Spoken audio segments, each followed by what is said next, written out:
বিহারে ভোটার তালিকার বিশেষ নিবিড় সমীক্ষায় বা এসআইআরে ব্যক্তির পরিচয় প্রামাণ্য নথি হিসেবে আধার কার্ড ব্যবহার করা যাবে।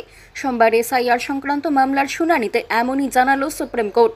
অর্থাৎ ভোটার তালিকার নথিতে আধার কার্ডকে জুড়তে বলল শীর্ষ আদালত। এই নিয়ম শুধুমাত্র বিহারের জন্যই। শীর্ষ আদালত এও স্পষ্ট করে জানিয়েছে, আধার কার্ড কখনোই নাগরিকত্বের প্রমাণ নয়, শুধু ভোটার তালিকায় নাম তোলার জন্য তা ব্যবহার করা যেতে পারে। বিচারপতি সূর্যকান্ত এবং বিচারপতি জয়মাল্য বাগচের বেঞ্চ ভোটার তালিকার বিশেষ নিবিড় সমীক্ষা সংক্রান্ত মামলায় এর আগে জানিয়েছিল, ভোটার তালিকায় নাম তোলার জন্য অন্য নথির সঙ্গে আধার কার্ডও পরিচয়পত্র হিসেবে গণ্য করা হতে পারে।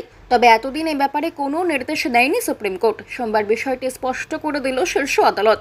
জাতীয় নির্বাচন কমিশনকে সুপ্রিম কোর্ট বলেছে, পরিচয়পত্রে প্রামাণ্য নথি হিসেবে আধার কার্ড ব্যবহার করতে পারবেন ভোটাররা। আধারকে প্রামাণ্য নথি হিসেবে যুক্ত করতে হবে। ভোটার তালিকায় নাম তোলার ক্ষেত্রে গ্রহণযোগ্য পরিচয় প্রমাণের তালিকায় আধারকে 12তম নথি হিসেবে গণ্য করা হয়েছে। এতদিন প্রামাণ্য নথি হিসেবে 11টি নথির কথা উল্লেখ করেছিল নির্বাচন কমিশন। তবে শীর্ষ আদালত জানালো, আধারও ব্যবহার করা যাবে। 1950 সালের জনপ্রতিনিধিত্ব আইনের অধীনে আধার সংযুক্তিকরণের কথা বলেছে সুপ্রিম কোর্ট। উল্লেখ্য, এতদিন এসআইআরের এই পদ্ধতির বিরুদ্ধাচরণ করে আসছিল কংগ্রেস, তৃণমূল, সমাজবাদী পার্টি সহ দেশের বিরোধী রাজনৈতিক দলগুলি। বাংলার শাসক দল তৃণমূলই প্রথম এসআইআরের বিরুদ্ধে আওয়াজ তোলে। তৃণমূল সুপ্রিমো তথা বাংলার মুখ্যমন্ত্রী মমতা বন্দ্যোপাধ্যায় সাফ জানিয়েছিলেন, এসআইআরের পদ্ধতিতে পরিবর্তন আনতে হবে, নয়তো বাংলায় তা কার্যকর হবে না। সুপ্রিম কোর্টের এই নির্দেশে নৈতিক জয় দেখছে তৃণমূল। विपक्ष और लोकतंत्र के लिए एक बहुत बड़ी जीत।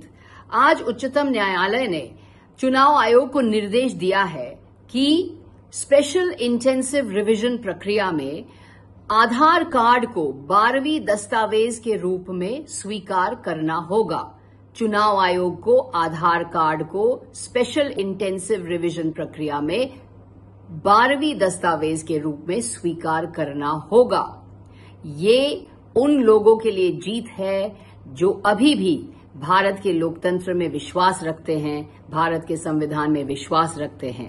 आपको याद होगा कि पहले चुनाव आयोग आधार कार्ड को स्वीकार नहीं कर रहे थे एसआईआर में। अब उच्चतम न्यायालय ने निर्देश दिया है कि आपको चुनाव आयोग को आधार कार्ड को स्वीकार करना पड़ेगा। ये लोकतंत्र की जीत है। क्या चुनाव आयोग ये स्वीकार करेगा कि भाजपा का शाखा कार्यालय बनकर चुनाव आयोग एसआईआर प्रक्रिया में फेल हो चुका है? बांग्ला खबर, आपनार राजनीति, आपनार आवाज।